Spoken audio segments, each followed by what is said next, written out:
I was the epitome of a noble lady, yet I pursued the aloof chief minister for 3 years. Finally, he grew so weary of me that he married me off, only to spend our wedding night investigating a case at a brothel. The entire capital mocked me as a laughingstock. At that moment, his face remained expressionless, his dark eyes slightly lowered, uttering just one sentence to his friend, "Shameless." She brought this upon herself. But I didn't care. I still willingly stayed by his side, tending to his every need. Until I learned he intended to marry second Miss Yi, vowing to clear all other women from his path for her. When everyone expected me to break down and beg, I burst into joyful laughter. My man had returned. Finally, I no longer needed to treat him as a substitute. When Shenji and I ascended the mountain to pray, we encountered bandits. Chaos erupted, swords clashed, spears whirled. Blood spread before my eyes, stinging my orifices. My mind felt struck, leaving only blankness. "Lady, run! Run now!" The buzzing in my ears was gradually drowned out by the maid's heart-wrenching shrieks. I snapped back to reality. My hair was disheveled as I frantically turned, searching for Shenji's figure. The cold gleam of blades flashed repeatedly before my eyes. Yet only one thought occupied my mind. Shenji. Where is Shenji? The next second, my feet slammed to a halt. That tall, slender figure, the man who was always so aloof and cold, was now shielding Yi Tang, her eyes wide and red with fear, amidst the flurry of blades. When a bandit swung his axe, Shenji spun his sword and impaled the man through the heart, expressionless. Blood spattered as he drew his blade. Yi Tang shrieked, her face drained of color as she threw herself into his embrace. Only then did I realize that Shenji's eyes, usually cold as stars, could shatter, filling with heartache. As if sensing my presence, his narrow gaze sharpened. Piercing through the crowd, his icy stare locked with mine. A pause, then his gaze shifted away, utterly unruffled. He spun swiftly, still holding Yi Tang, and dashed toward the carriage. If he left, what chance of survival would I, a mere woman, possibly have? Shenji almost cruelly acknowledged that the life or death of his wife, who had shared his bed for 3 years, was entirely irrelevant to him. Yet, he bore the exact same face as Yan Man. The face of that youth who laughingly called me An Yan. Even though Shenji cared nothing for my life or death, I couldn't bring myself to ignore him. "Shenji, watch out!" The bandit's broadsword pierced my chest.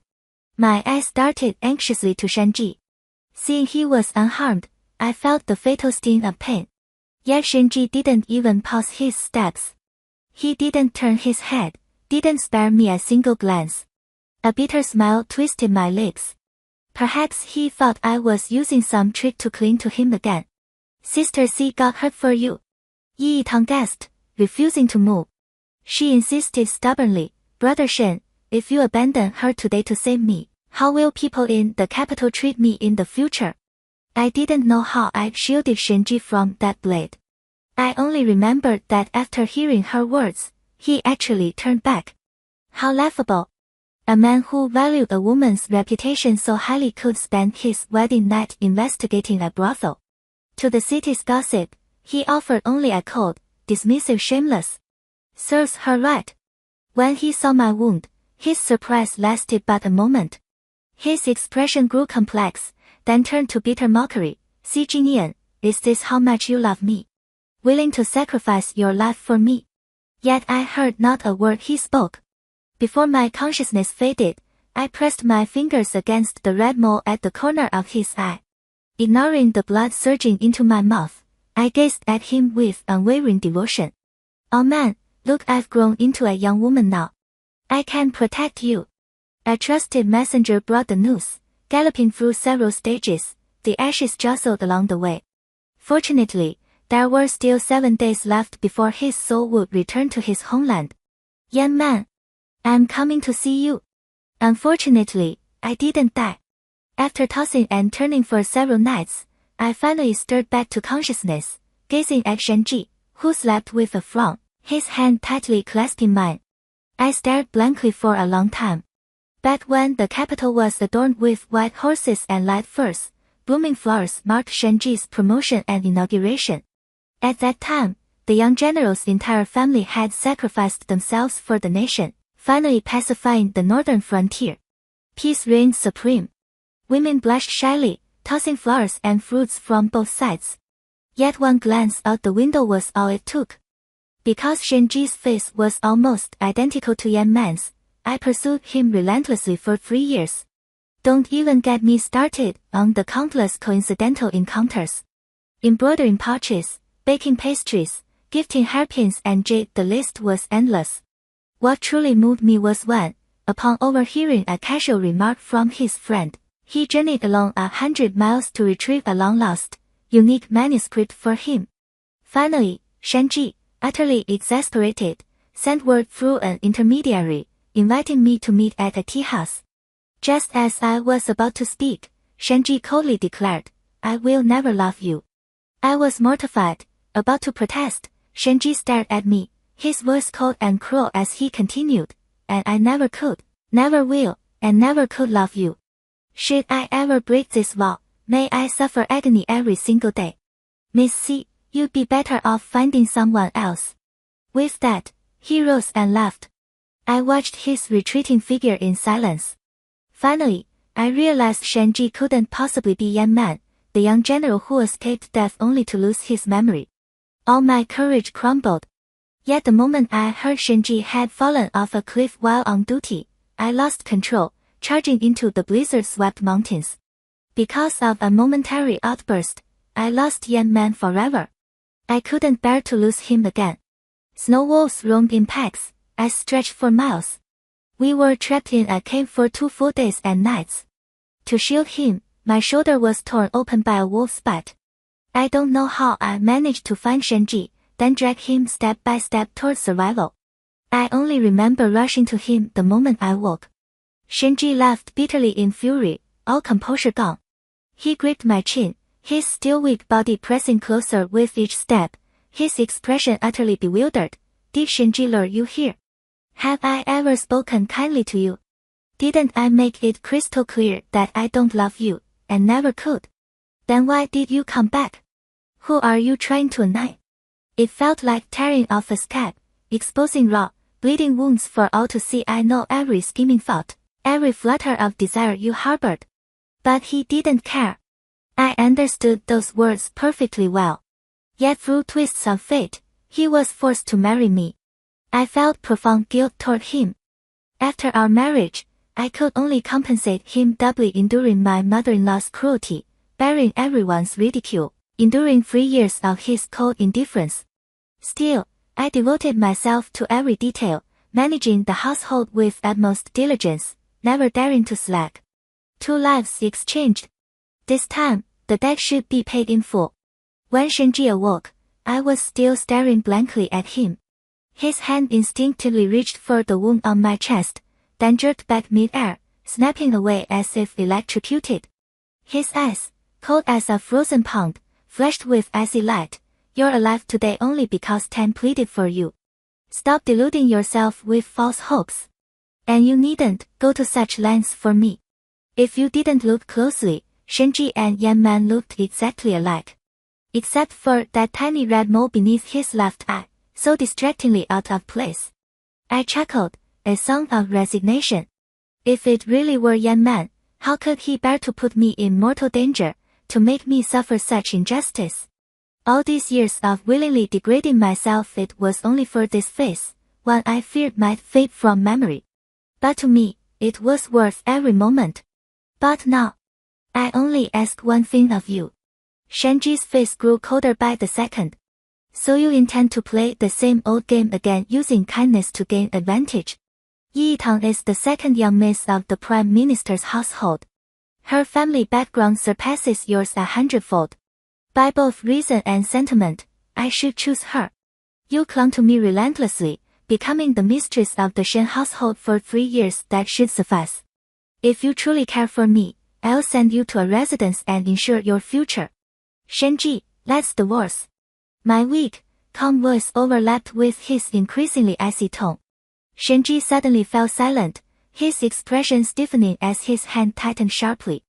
I offered him a reassuring smile. I'm tired. I don't want to drag this out any longer. Having you despise me and my reputation ruined, I brought it upon myself. I have no complaints. Miss Yi is innocent and carefree, raised in pampered luxury since childhood. She certainly shouldn't be wronged. I want nothing except one thing. Shenji, could you please return the amulet I gave you long ago? 3 years ago, on that blizzard-filled night, my mind clouded with foolishness. I truly mistook Shenji for the amnesiac young man. I placed the talisman young man once treasured close to his heart, resolved to die myself so he might live. 3 years have passed. Before leaving, it's time to reclaim what's mine. Shenji's lips tightened into a straight line. His long lashes cast shadows over his deep, intense eyes as he studied my earnest expression repeatedly. A long moment passed. His breathing suddenly grew ragged. With a laugh born of fury, he flung his sleeves and stormed away. Si Jinian, knowing clinging is futile, you resort to playing hard to get. You really are something else. Yes. Whenever Shenji and I clashed, it never lasted more than a day before I initiated reconciliation. I was always the one to concede defeat and bow my head. As long as he turned back, I would forever stand behind him. Every night when he returned home, a lamp would be lit just for him. He could treat me however he pleased, without a thought for the consequences. It seemed anyone could betray him, but me. Impossible. Everyone believes I'm hopelessly in love with Shenji, that I'll forever chase after him without ever looking back. But this time, I'm only doing it for his sake. Only 6 days remain until Brother Among returns. I've drafted the divorce papers, yet I haven't seen Shenji for 2 days straight. 4 days left. I must divorce Shenji before young man returns. I learned his whereabouts from the servants. The chief minister is clearing the way for Miss Yi to enter the inner quarters. Would you be willing to trade that worn-out wife for me to enjoy? Next time, this official will lend his full support. Standing at the door of the warm pavilion, my hand paused on the threshold. Snow fell upon the winter pavilions and waterfront pavilions. At this time, gathering around a roaring fire to recite poetry and socialize held the most poetic charm. Yet I never expected to overhear this exchange. Silence hung heavy within the chamber. Shenji let out a cold laugh, his fingers lightly tracing the rim of his wine cup. The lively atmosphere plummeted instantly.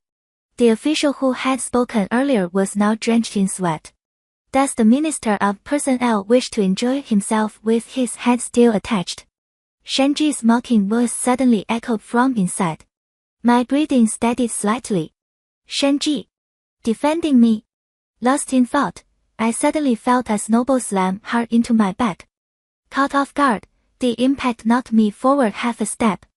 The old wound in my chest flared, the pain making my breath slow. I clenched my teeth, closing my eyes as the agony pierced me. Without warning, Yi Tang had bounced over to my side. Sister C, what good did saving his life do? He never loved you. Why don't we wager again who will he save this time? Again? I stared at her in shock, as if waking from a dream. The bandit uprising last time, it was Yi Tang's doing all along. Yi Tang still wore her sunlit smile, appearing as harmless as a lamb. Sister, why aren't you going in? Brother Shen is right inside. She abruptly pushed open the door. Snow swirled into the warm chamber with the wind, her sleeves billowing. All eyes turned to us. Yi Tang's face was flushed with urgency, her eyes reddened. Sister C, that jade pendant was personally given to me by Brother Shen. Please, give it back to me. The jade pendant she clutched in her palm shattered instantly. She let out a startled cry and fell backward over the iron railing. It looked as if I had pushed her. Instinctively, I leaned forward to grab her. Yi Tang suddenly broke into a smile at me. Before I could react, we both plunged into the lake. Time slowed as we fell. Shenji's eyes, cold as ice, darkened completely. The look he gave me was once again filled with deep loathing. In an instant, the thin ice shattered. Water surged, and the cold seeped into my bones. Yi Tang's panicked, tearful voice pierced my ears. Brother Shen, save me. Shenji swam toward Yi Yitang without hesitation. My faint glimmer of hope vanished completely. My strength faded as I struggled, the heavy cloak dragging me downward. The water shattered before my eyes. Sunlight glinted like gold, reminiscent of that spring day long ago when a boat peered over the wall. Jin Yan, we're betrothed. We'll be together forever. Yan Man grinned at me from the wall, his silver-crowned ponytail glinting in the light as weeping crabapple blossoms fell upon it, utterly carefree. Everyone knew the youngest daughter of the Xi family was always proper, praised by the eldest princess as the epitome of a noble lady. But no one knew I was abused by my stepmother, my voice insignificant. I never dared hope for a son to rescue me from my suffering. Yet the young general's youthful passion entangled me for a full decade. He was utterly unlike Shenji. Whenever I turned my head, he was always there. He didn't mind my peculiar, sensitive nature, following me tirelessly. I wouldn't bother with other girls, so don't say you're not worth it. You're the best, the absolute best in all the world. Whenever he heard noble sons slandering my name, he grabbed his silver-tipped spear and beat them all senseless. Yan Man would grimace and whine for ointment in front of me, yet he still rubbed my head with his big hands, grinning like an idiot. Little Jinian, you don't have to be reasonable. No one can bully you. To Yan Man, you are the only Xi Jinian. When danger approached, he always shielded me first. When I fell off a cliff, it was Yan Man, covered in wounds, who risked half his life to cling tightly to me. The warmth of his broad, tender embrace burned against me.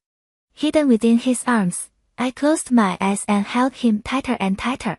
Yan Man, I only recognize you.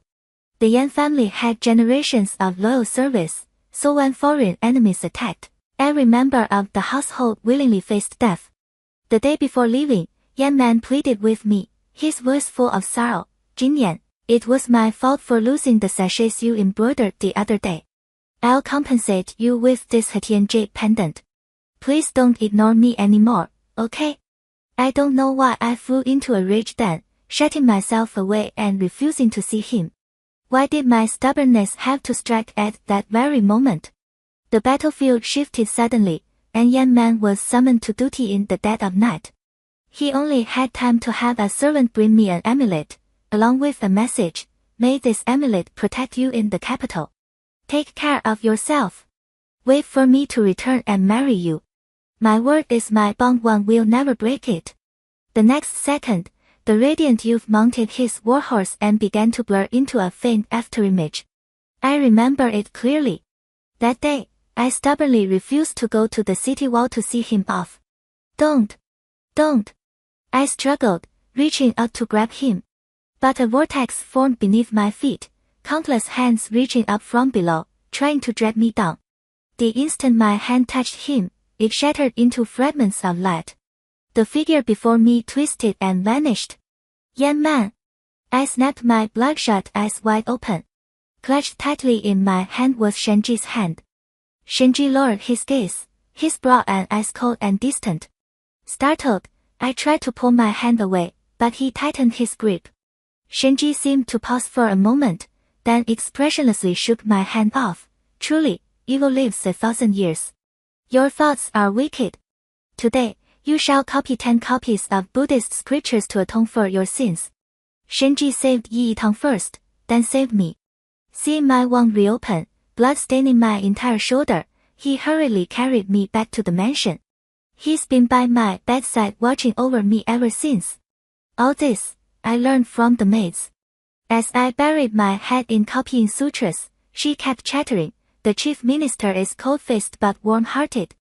He scared us all that day, rushing in with the mistress in his arms, kicking down the door, and ordering the physician to save you with a grim expression. Who says he intends to divorce the mistress? Everyone says affection grows over time. Had I not known Shenji was utterly fed up with me, I might have believed her words. The truth of that day was likely. Sister C. Yi Yitang stood at the doorway, wrapped in a pink winter robe, a hot water bottle tucked under her arm, her smile radiant. You lost. I couldn't help but grip my brush tightly, the wound throbbing again. Brother Shen saved me first. He let you sink to the bottom of the lake before sending servants to retrieve you once he was ashore. Couldn't you just leave him alone? Why be so pathetic, clinging to Shenji, forcing yourself into his sight every single moment? See Jin Yuan. Why didn't you just die by that bandit's blade? Yi Yitang advanced step by step, her voice suddenly becoming shrill and twisted. Her fingers flickered, sending a table's worth of items crashing to the floor. Gold, silver, jade ornaments, and an antique wooden box all crashed to the floor, scattering everywhere with a deafening clatter. A maid shrieked, terrified, and immediately knelt on the ground. I frowned and kept backing away. I was already preparing to divorce Shenji and had no desire to clash with her. Yet Yi Yitang grew increasingly triumphant, her gaze suddenly fixing on the Hetian jade pendant at my waist. As she reached to snatch it and smash it. Smack! The entire farce halted at the crisp sound of a slap. Yi Yitang was forced to tilt her head back as I gripped her throat, staring in shock at the murderous intent now radiating from me. Yi Yitang, have you had enough? See Jinian, what madness has possessed you now? A cold voice overlapped with my own icy glare from behind. Startled, I loosened my grip slightly. Yi Yitang seemed frozen with fear, suddenly shoving me away. I hunched slightly, bracing myself against the table. The wound on my chest reopened, seeping blood, the pain tearing at my heart. Yi Yitang, her legs giving way, stumbled and threw herself into Shenji's arms, sobbing. Half truth, half lie, Brother Shen, I only wanted to visit sister, but she went mad questioning me, even tried to kill me. I'm so scared. I remained silent, not even turning my head. I crouched down to gather the letters scattered across the floor, letters I'd written to Yan Man. I completely missed Shenji's lowered gaze, his expression dark as he stared intently at a scattered portrait on the floor. Miss, this maid you brought is utterly useless. Slow as molasses, she'd miss her own dinner if she tried to eat it. The lantern festival was ablaze with dazzling lights, bustling with crowds and lively energy. To vent Yi Yitang's anger, Shenji ordered me to serve as a maid during their outing, forcing me to attend to them all day. This snide, underhanded harassment likely stemmed entirely from Yi Yitang's instructions. Beyond my fresh injuries, old ailments had resurfaced. Each relapse left me gasping for breath after every step.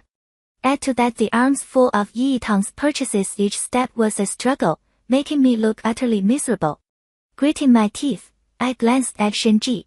True to form, he remained utterly unmoved, studying me with an almost clinical detachment, as if probing for something. My heart felt like it had been yanked, twinging with a dull ache. If it were Yan Man. Hey! I'm talking to you. The servant beside her frowned, about to kick my shins, but Yi Yitang stopped him. She turned and said, Brother Shen, if sister doesn't want to, then so be it. I'll bear this injustice. I don't want to put you in a difficult position. Shenji's icy, deep eyes remained untouched by the warm glow of the lamps. I forced a bitter smile. He would never speak for me. But just as I struggled to lift the lantern Yi Yitang had bought, arms full of other things. You needn't carry that. See Jinian, you fight fiercely over a painting, yet now you're so pathetic. I truly overestimated you. Then, Shenji's scorn turned as cold as ice. He turned to Yi Yitang, narrowing his eyes in a sneer. Miss Yi, I've seen enough of your schemes. It's time you learned when to stop. Shenji. Yi Yitang seemed stunned, as if scolded for the first time, taking an incredulous step back. Heartbroken, she ran off. Shenji didn't chase after her. Instead, he said calmly, Why are you still clutching that pile of junk? Relieved, I tossed all the things Yi Yitang had bought onto the ground. Amidst the dazzling lights and bustling crowds, Shenji and I walked side by side down the street. See Jinian, you're like a dog impossible to shake off. Cruel and blunt. He frowned deeply. You pursued me relentlessly these past years, risking your life to save me twice. My coldness, my sarcasm, even my suppression, none of it worked. You knew Yi Yitang was plotting against me yet said nothing, yet you wanted to kill her just because a portrait of me fell from her hands. See Jinian, I've never met a woman as relentless as you. So he knew all along. Of course. The court was a far more brutal arena of deceit and betrayal. How could he not see through it? He was merely pretending not to understand. But Shenji was wrong. I don't love him only that he bears such a striking resemblance to Yan Man. I turned my head. Sparks of light danced across his face, even the red mole at his temple fading into obscurity. Uncontrollably, I choked back a sob, my voice muffled. Brother man, when will you ever return? I miss you so much. Even if this is a dream, let me linger a little longer. My muffled words were swallowed by the crowd's clamor. Shenji seemed not to have heard. His rigid body slowly relaxed, his icy gaze strangely transforming into a pool of gentle water. For the first time, he embraced me. He stroked the back of my neck and said, "Si Jinian, stop crying. Your tears are irritating me." Only 2 days remained until Yan Man's ashes arrived in the capital. After that night, Yi Yitang seemed unwilling to accept it. The next day, she came to the Shen residence, acting like the mistress of the house, forbidding me from doing one more thing. Since Shenji always sided with Yi Yitang, the servants naturally obeyed her commands.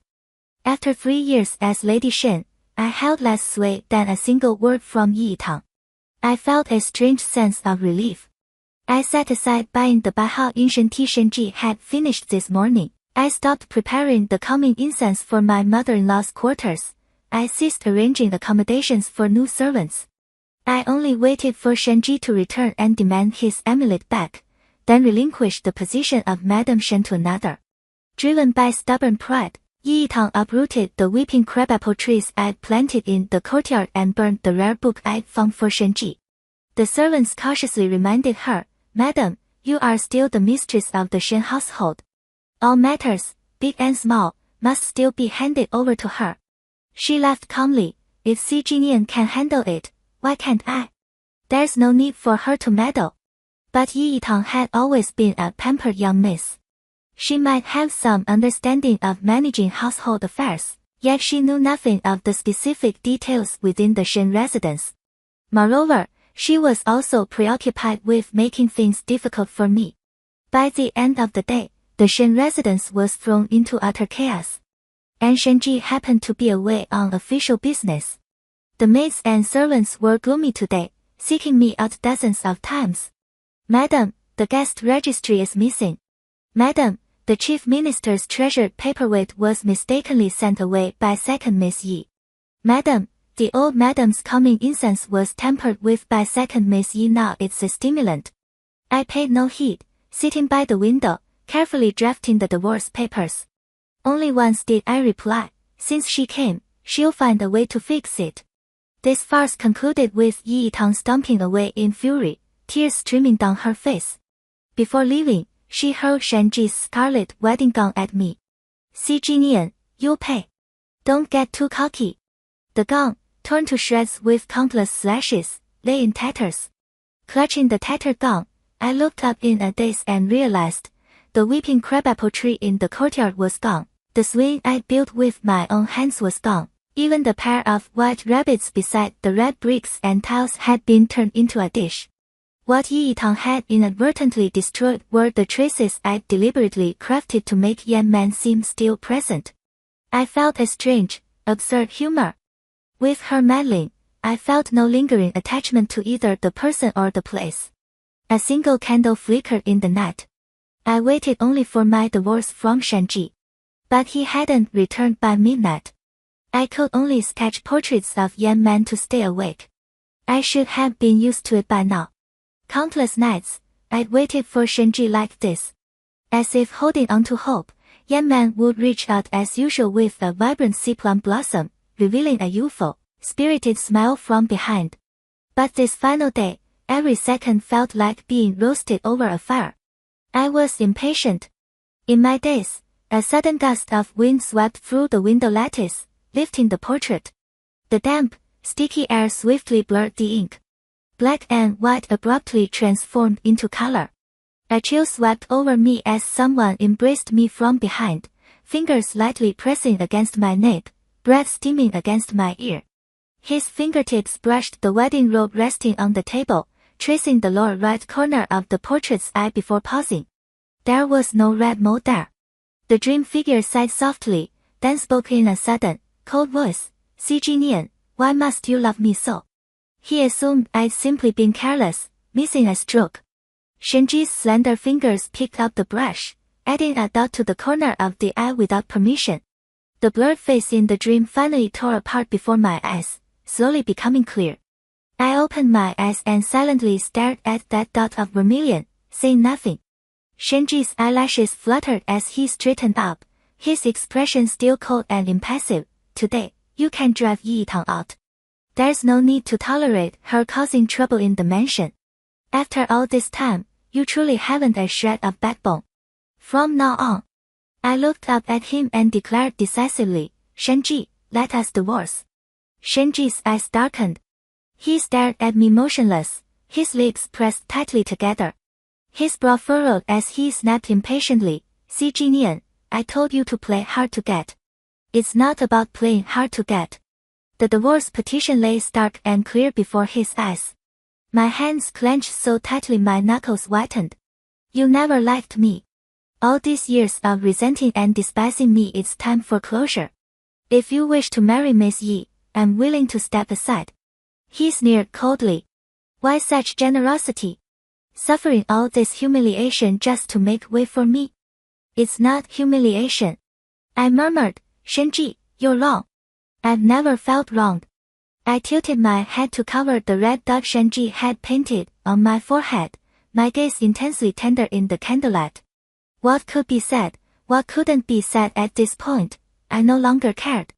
5 years ago, the entire Yan family sacrificed themselves in the Yanbei desert to secure the nation's stability. Though countless ships have sailed past, none remember that the Yan family's sole survivor had betrothed a girl cherished like a precious treasure by the young general. The Yan family's loyalty and sacrifice were tales he'd heard long before taking office, yet he'd never laid eyes on them. Civil and military officials often looked down upon each other. Who would bother to remember the appearance of the dead? I lifted my gaze to meet his. "That girl was me." Shenji's breath caught abruptly, his chest rising and falling with increasing intensity. Without reason, he touched the red mole at his own temple. In that instant, perhaps he understood everything. Why I had relentlessly pursued him, why I had risked my life to save him when snow blocked the mountain pass. Why was planting the weeping crabapple the very first thing I did after marrying into this family? Why did my gaze always seem to see someone else when I looked at him? That day, the portrait I cherished and held so dearly was clearly Yan Man's. Not a single thing I did was for him, Shenji. A wave of abrupt absurdity washed over Shenji. So he had always been someone else's substitute. Now, the one deluding himself with false affection was Shenji himself. An unnamed fury surged violently within his heart. Resentment, agony, disgust, jealousy, bitterness. All tangled together. "CG Nian, you're quite something." Shenji laughed bitterly in rage, his hand gripping my chin tightly, yet trembling uncontrollably. "I wasn't wrong about you. You truly are shameless, utterly disgusting. I'll see how you survive in the capital without me, your reputation ruined. How will those people grind you down? There's no divorce agreement. All I have here is a letter of repudiation." I watched silently as his eyes turned bloodshot and lost control. Mistaking him for Yan Man, I forced him into marriage through a series of unfortunate events. It was truly beyond my control. We've settled our debts with 2 lives exchanged, 3 years of toil. I owe him nothing more. And none of his words matter to me. Fine. The word fell softly. Shenji's body seemed to sway violently in midair as he stared at me for a long moment. He gave a cold laugh. "As you wish." Sure enough, Shenji delivered the divorce papers as promised. He was like a bright moon and a sturdy pine, the snow-capped peak towering above, forever cold and dignified, wielding overwhelming power that made countless others envious. Such a young prodigy was naturally proud and arrogant. He couldn't tolerate even a shred of deception. Especially from someone like me, who had chased after him, willingly lowering myself. The only thing that surprised me was that Shenji had kept that amulet close to his body every single day. When he tossed it back to me, it looked exactly as it had 3 years ago. I curled up, clutching it tightly to my chest, my heart aching. Only then did I understand what it felt like to lose something and then get it back. Shenji watched me coldly, saying nothing as he turned and walked away. I had already packed everything. When the servants learned of it, several burst into tears. Madam was so kind-hearted. We'll never find such a good master again. I looked up. Snow was falling heavily, another year passing. They say a blessing of snow heralds a bountiful year. The day brother a man returns will be a most auspicious day. In just 1 more hour, I will see him. My steps quickened as I stared at the gate, completely oblivious to Shenji holding the umbrella behind me. His face was expressionless, knuckles turning white as he gripped the handle. He watched my retreating figure coldly, almost stepping forward before steadying himself. As if certain I'd turn back once I'd had my fill of drama. But I didn't. Not once did I glance back or turn my head until the carriage had vanished. After dismounting at the city gate, I craned my neck in eager anticipation. Finally, amidst the distant snow-white expanse, the sound of hoofs reached my ears first. Soon, a figure grew clearer through the swirling snowflakes. The trusted servant dismounted, cradling the urn. Before he could speak, my tears already streamed down my face. My trembling hands gently caressed the wooden box as I muttered my grievances. Well done, you promised to return and marry me, swore you'd never break your word or less. But this lady is magnanimous. I'll forgive you this once. My vision blurred, tears streaming down my face, choking me into silence. That day, the entire army was annihilated. Only Yan Man and the 8 clung to life, drifting in the water until they were rescued near the village. But Yan Man's injuries were fatal, his days were numbered. The 8's eyes reddened as he pulled a marriage contract from his robe. The young general wrote it in the camp, reading it every day. He said only a 10-mile procession of red and a palanquin carried by 8 men would do justice to his beloved bride. Yet before his death, the young general ordered me not to give this to you, urging you to find another husband and forget him.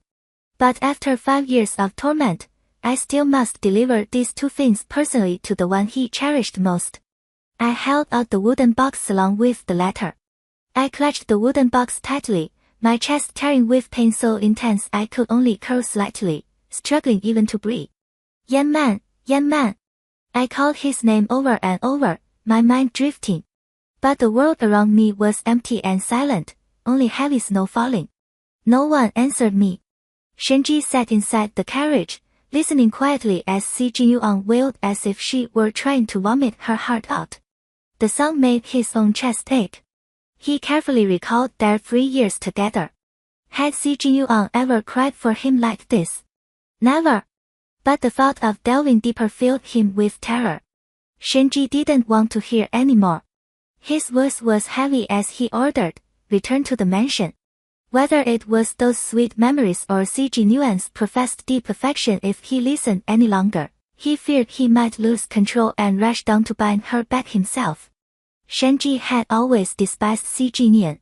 She was shameless, overly attentive, and possessed a way of making men lose their composure. He would never in his life love a woman so ignorant of propriety. As he lay dying, clutching her neck, he had sneered at her for repaying favors with ulterior motives, proving her true nature. Yet he had instinctively held her tighter. Truthfully, had he refused to marry her then, Si Jinyuan could never have become his wife. Later, day after day together, he had drunk in her tender embrace both craving and loathing her. Everyone predicted he would divorce Si Jinyuan, and Shenji himself believed it. What truly enraged him later was Si Jinyuan's stubborn refusal to yield.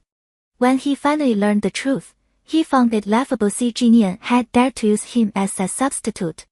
3 years of tender embrace, yes, he'd grown attached, but not to the point of needing her.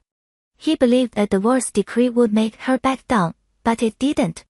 He was certain she was putting on a show, yet she never looked back. He reassured himself he'd come here merely for the spectacle, that he didn't care about Si Jinian at all. Yet in the end, jealousy consumed him so fiercely he wished he could kill Yan Man all over again. Only then did Shenji realize. His so-called lesson to the loose-tongued minister of personnel, his so-called preservation of dignity by humiliating Yi Yitang, it wasn't because she loved him so deeply. It was because he couldn't live without Si Jinian.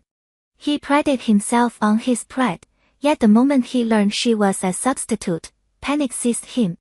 Had Si Jinian discarded him? Did she find him unworthy? Was she now clinging desperately to others? None of it mattered. The worst scenario had unfolded. How could a living person compete with the dead? Fortunately, the capital was so small enough that she remained within his grasp, unable to escape. Days later, muffled growls echoed in the pitch-black room, limbs tightly bound in brocade.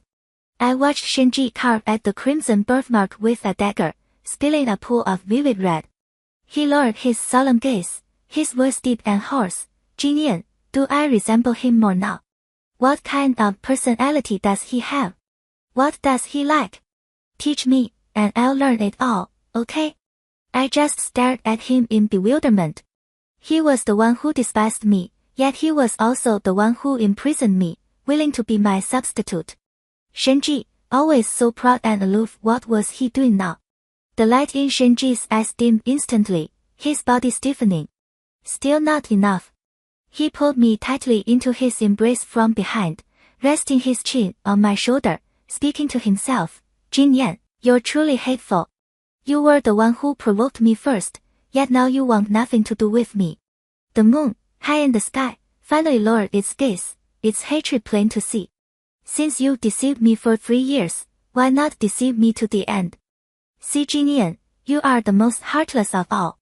After that, Shenji imprisoned me for over a month. My attempts to escape, my hunger strikes, my curses, my self-harm, nothing worked. All I earned was tighter surveillance. The chains binding me grew ever shorter. During my hunger strike, he forcibly kissed me to force down food, clearing away every sharp object near me.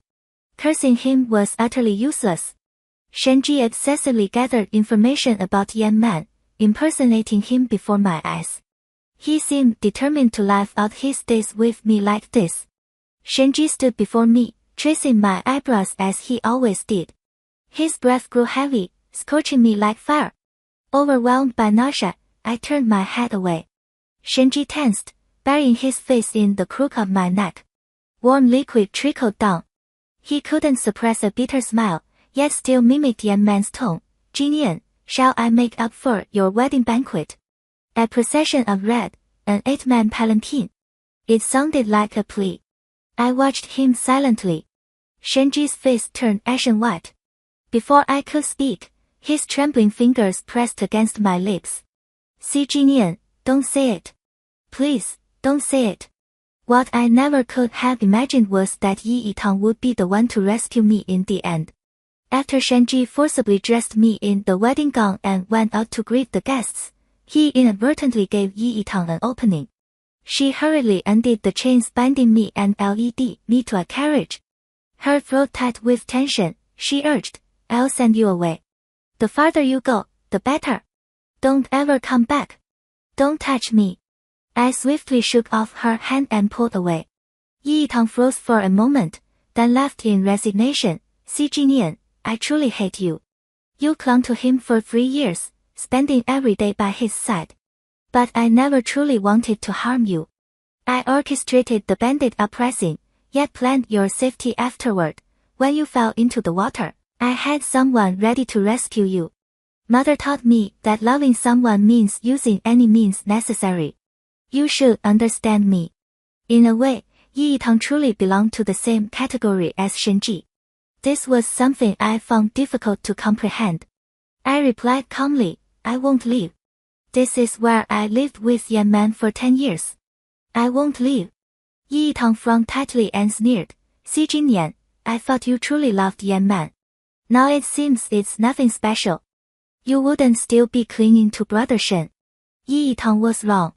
Ever since Yan Man returned, I never once thought of clinging to life. Before Yi Tang could finish, I rolled out of the carriage before her eyes. She froze, then furiously lifted the curtain, pointing back at me and bellowing, "Catch her! Quickly!" I remained silent, lifting my head to gaze into the distance. Another night of heavy snowfall.